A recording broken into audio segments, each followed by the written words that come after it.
Look at this place. Isn't it impressive? I've got the Specialized Turbo Levo SL Generation 2.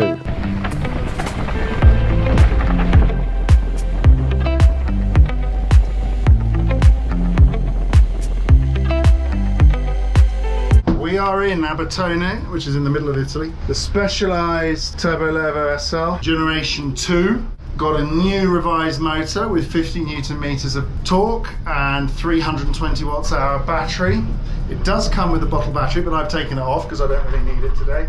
Interesting bike. We're going to go ride it now on some trails, and it's more of an all-mountain bike. It's not an enduro bike. It's a lightweight bike. It comes in at around 18 kilos. It's got a mullet setup. We've got a 27.5 on the rear, 29er on the front, GX SRAM drivetrain, Code RS brakes. It's also got a display on the top tube there, which gives you all the data, which is operated by a remote, all interfaces, specialized app where you can see what you're doing, where you are. So tune the motor, fiddle with all the tuning inside the app to make the motor ride how you want. Very connected bike, change how the display looks. On this bike, you've got a security lock, so you can't get into it, that won't turn on unless you unlock it with a pin. It also has got Fox suspension. This version, this is the Comp Carbon. Comes in at around $8,000. It's got the Rhythm 36 on the front, a Fox Float X Performance on the rear, got a Trans X seat post, and the finishing on this frame is fantastic. Honestly, it's one of the best looking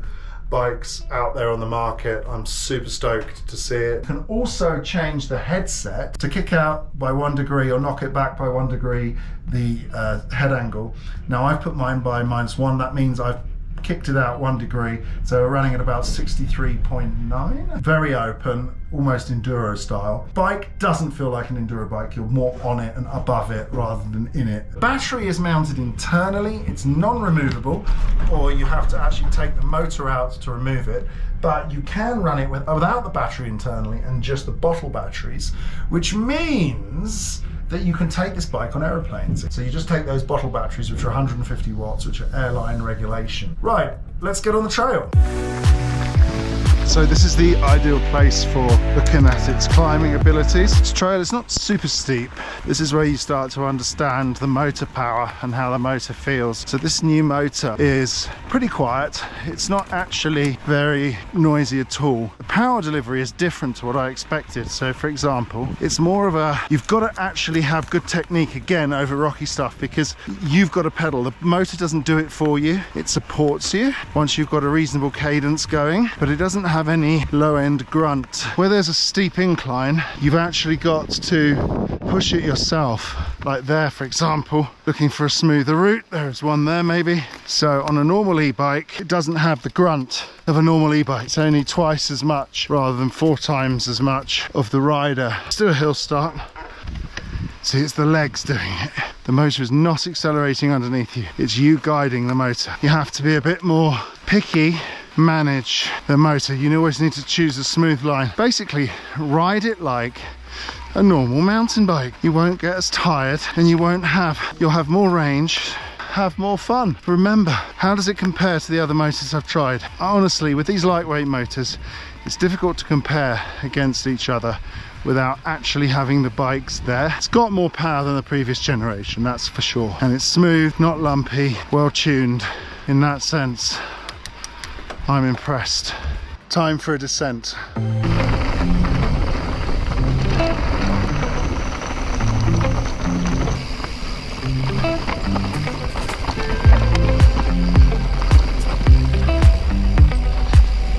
Don't know this trail.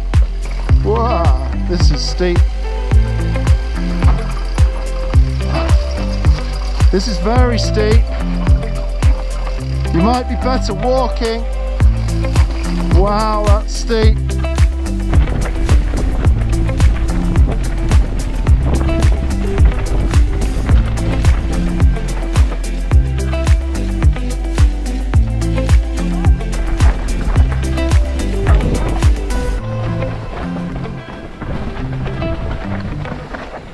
So it's very interesting. It gives me my altitude gain and altitude descent.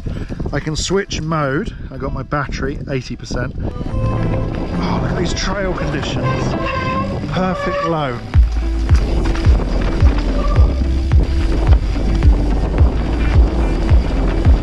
Like, this trail is quite technical. This bike is great. I mean, there I can take a late turn and it snaps in and haul on the brakes and you stop immediately. Yes, it's very precise, especially front brake. You can feel the power come through and the precision it gives you. You can lift the front wheel over stuff. I mean, the bike follows the rider.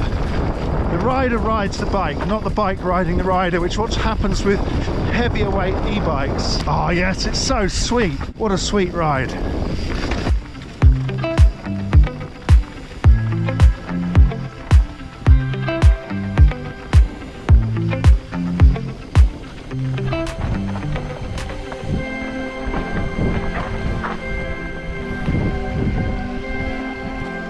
This trail here is amazing.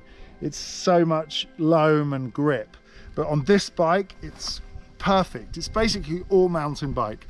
This is an all mountain trail, so I mean, this bike feels precise. It's like when your bike and trail decisions are correct, this bike feels like it's on rails. It's like zoop, zoop, zoop, zoop. Really, really tight feeling. All the components feel like one. There's not very many bikes out there where you feel like it's one unit. So this bike is really designed for the rider that likes to ride on their own and explore and just be fitness focused. It's more about local trail riding, exploring a bit. You can use the extra bottle battery, you can have even two if you want to go very far. There's trails down the back of this mountain here where this bike is perfect for it. It's like nice tight twisty single trail, not designed for high speed, for going smoothly.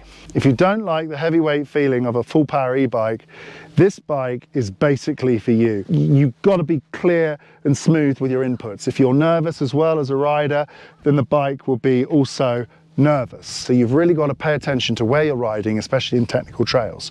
On smooth rolling trails, this thing is amazing. It's so precise. It snaps and follows exactly what you want and gives you a lot of feedback. Even though the componentry is, let's call it a base level for the carbon framed version, it doesn't matter. It feels like actually a high-end version. This comes in at about 18 kilos. Honestly, I find this bike pretty much one of my favorite lightweight e-bikes. The motor is not as quiet as some of the other motors on the market, but it is pretty quiet. It doesn't disturb me. It disturbs me less compared to the previous version. You can even travel on aeroplanes with this if you take out the big battery and just use the bottle batteries. I really enjoy using it. Specialized Innovate, and they produce something notable. I feel like the geometry on this is a lot better combined with a better motor. So at the end, it's definitely on my list if you're considering a lightweight electric mountain bike. Don't forget to like and subscribe to the channel. Thanks for watching and goodbye.